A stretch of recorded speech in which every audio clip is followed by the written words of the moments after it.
What's good, everybody? It's your boy bigalkicks, and here are my top 10 pickups of 2021. Coming in at number 10, we have the Reebok Question, particularly the Why Not Us black toe colorway, as well as the pink toe suede with the pink bubblegum bottom.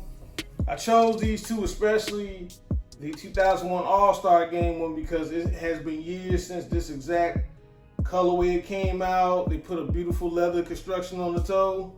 These are very, very comfortable, man. Very comfortable. Reebok did a real good job on both of these. A special way to commemorate the 2001 All-Star victory. These were it right here. They gave us a nice, good translucent bottom on this, and you cannot beat a basic black and white colorway, especially if it's a classic. But then you have the pink toe right here, which I think is going to be a new classic, a nice, clean colorway for the spring, summer, whatever. This is a dope sneaker. I've seen it, had to have it, had to add this to the arsenal. And there you have it, baby. Number 10, the Reebok Question Mid. Coming in at number 9, we have the Air Force One. Man, so many dope colorways dropped. We got the Valentine's Day love letters that kicked off the year in February last year, good. And then these dropped near the end, these University Blue, which is one of my favorites. It's a nice soft leather construction. The last time we're gonna see $90 on an Air Force One low. Then we have the clean classic all white with the gum bottom. Can't beat that. And then I also picked up these Undefeateds.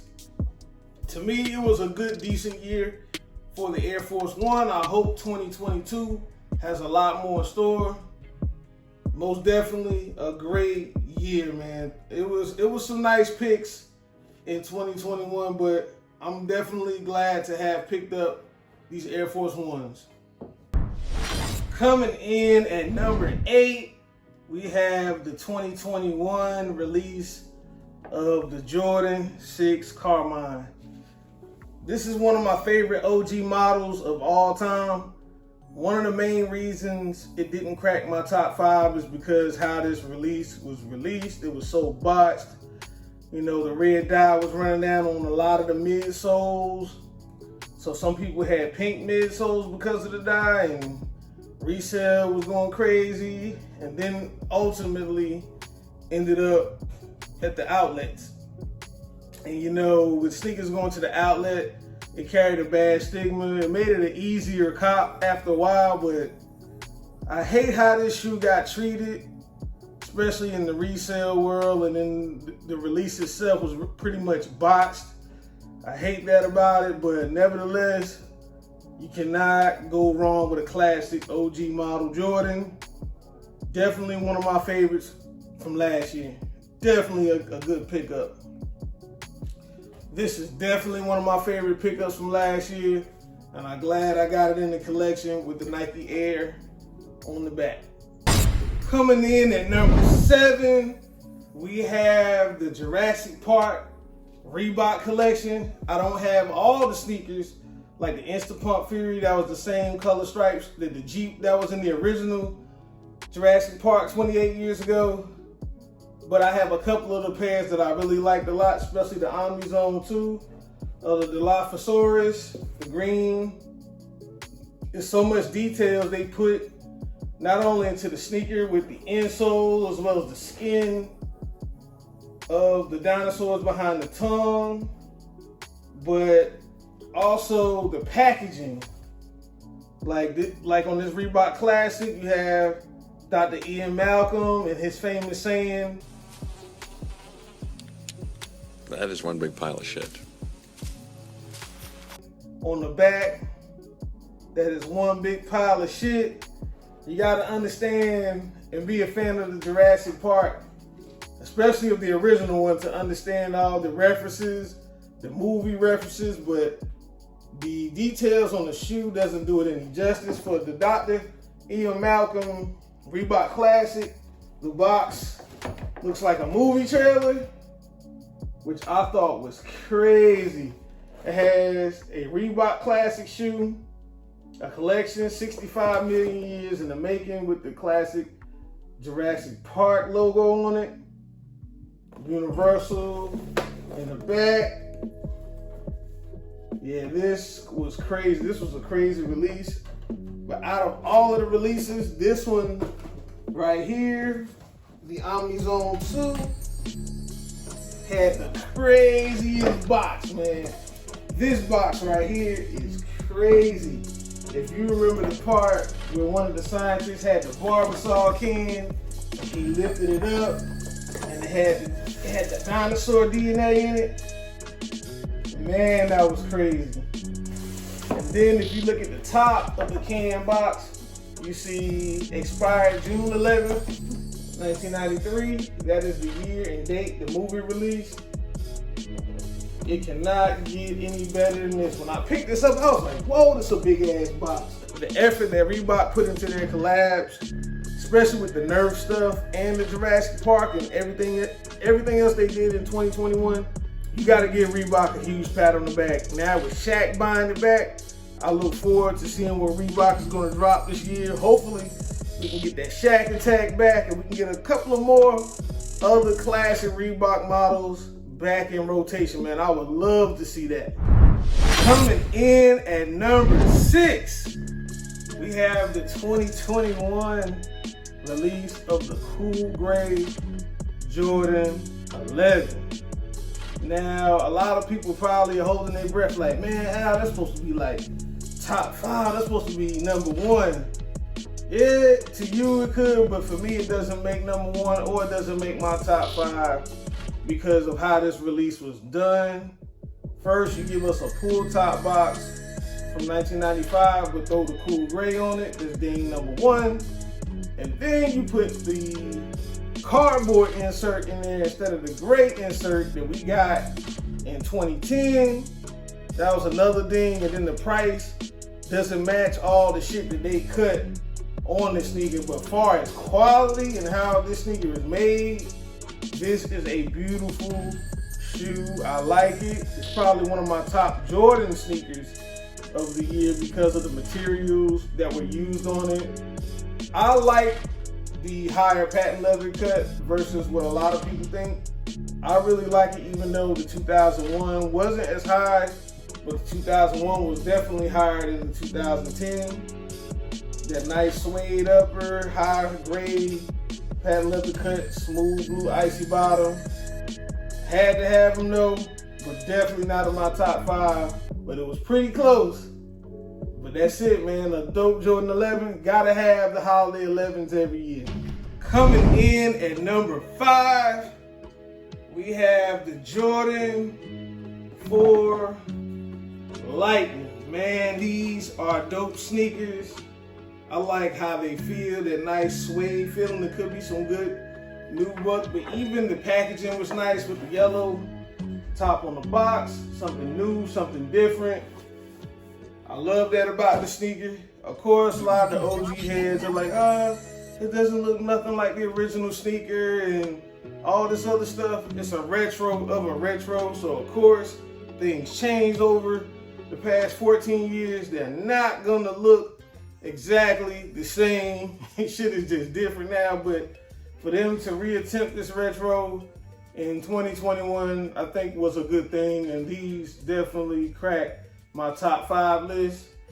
What do you guys think in the comments? Should this be higher? Nah, not for me. As for me, I think it's in an appropriate spot on my list. Clean Jordan shoe. That's all I can say about it, baby. Coming in at number 4, you got the Huarache 30th anniversary collection. So glad that they put and they did the screen green colorway justice. And then you have the Escape Pack. I have both of the Stussy Huaraches. Those are fire. It was good to see those as well. Some of my earliest pickups of 2021. I was so glad to get those two. I wanted those back in the day. The 30th anniversary, I felt should have went a little harder. They really brought back a lot of OG colorways that haven't been seen in a while, and some that's actually being retro for the first time, like the bright mango And I think it's the white and black, they did it justice for the very first time. They call it the Orcas or the Oreos.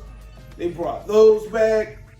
They gave us the magenta and neon yellow, but we actually got that one back in 2016. But it was good to see it again. I didn't pick up all the premium pairs. I have the Toadstool, but I need that praline and I need that shadow. I need both of those. And then there's some magenta and teal. Gotta have them too, so it's still some I'm gonna reach back on. It made the top 5, but I believe Nike should have pushed this resurgence, this anniversary, a tad bit harder because of the history, because of the Huarache technology. You see a lot of Huarache technology in a lot of the sneakers that we wear today. You see the Huarache technology, and it's a very dope sneaker, man. Low top, lightweight. It was way ahead of its time.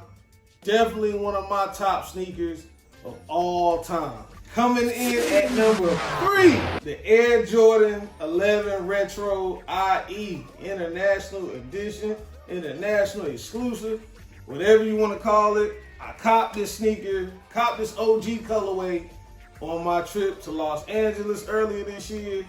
The people at Foot Locker downtown, they held me down. One of the best things I like about the sneaker, they kind of gave us the OG Nike box feel from the mid to late 90s. I call it the red top boxes with the Nike sign right here and the Nike slogan, the engineer to da-da-da, whatever it says on the side. I'm not getting ready to read it. But these sneakers were fire. The disrespect on this model is crazy. These sat on shelves at a lot of places. They restocked a lot of places. But all my hoopers and all my OGs, to see them be able to pick this sneaker up with ease made it all worth it. I like what they did with it. They gave it to us as close as they could. But what makes this a favorite for the money, giving us the OG box, that was a plus right there. Shout out to Nike, you did something right with these. I had to go a half size down, which is good, man, because these are good and roomy. Gotta have the classic OG Jordans from the mid-90s. Scotty wore them, Ron Harper wore them, Pippen wore them.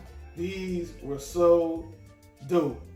Coming in at number 2, one of my favorite sneakers of all time and one of my first pickups of 2021, the Nike Air Riffy Max 1 in the freshwater colorway, as well as the Varsity Royal colorway.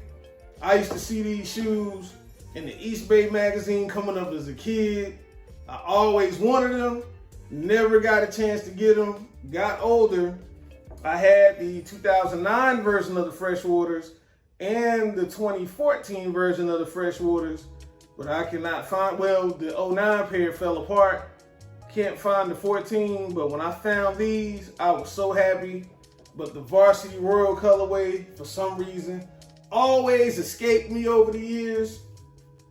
The resale on these was crazy. This year, I saw a lot of resale on classic Nike models. It made me kind of upset because the last release, it was a lot easier to grab. But when I was able to get both of these, I actually got this pair right here, the Freshwaters, a little bit early. But when I finally got it, I was happy, man. I felt like a kid again. Of course, there's some notable differences from the OG, but to at least see the colorway return and this OG colorway glory, that is good enough for me, man. This was a phenomenal year. I didn't grab the other pair yet, the black pair, but that will be a reach back at a later date. But again, at number 2, you have the Nike Air Griffey Max 1 and 2 of my most favorite colorways. And my number 1 pickup for 2021 is the Retro Jordan 1 University Blue. The features of this shoe that I love so much, you have that tumbled leather toe and that nice University Blue suede. I love this sneaker so much. Crazy quick story about this kicks. I had exclusive access when this shoe first dropped. My package was stolen by Laser Ship. I was so angry because I was so hyped that I got it early. I called Nike. I called customer service. I was so upset that I wasn't going to get these shoes. I was anticipating really on paying resale for them. I was actually willing to pay resale for them, but these restocked so many times. So on release day, when they released, I said, they gave me my money back when I complained to Nike. I said, fuck it, I'm gonna try again. So I tried again, and what do you know? I landed them on sneakers again. So it's safe to say that this sneaker right here was meant to be, and it takes the #1 spot. Now that you've seen my top 10 sneakers of the year, my top 10 pickups, what are your top 10 pickups? Go crazy in the comments for 2021. Drop your top 10s right now. I want to see what everybody's rocking. I like to see the sneaker diversity. I love to see the differences in all these pickups. It has been a phenomenal year. I'm praying that 2022, everybody is blessed. We get some more good sneaker pickups and everybody prospers out here in this sneaker game. Well, you know the motto by now. I'm wild, you wild, we all wild, baby. Stay fly, stay fresh, but most importantly, stay safe. Again, thank you for rocking with the kid in 2021. Thank you for helping me reach over 1,000 subs. And thank you for just being yourselves. Remember, cop and rock what you like. It's your boy Big Eye Kicks, and that is all. See you guys in 2022. I'm out.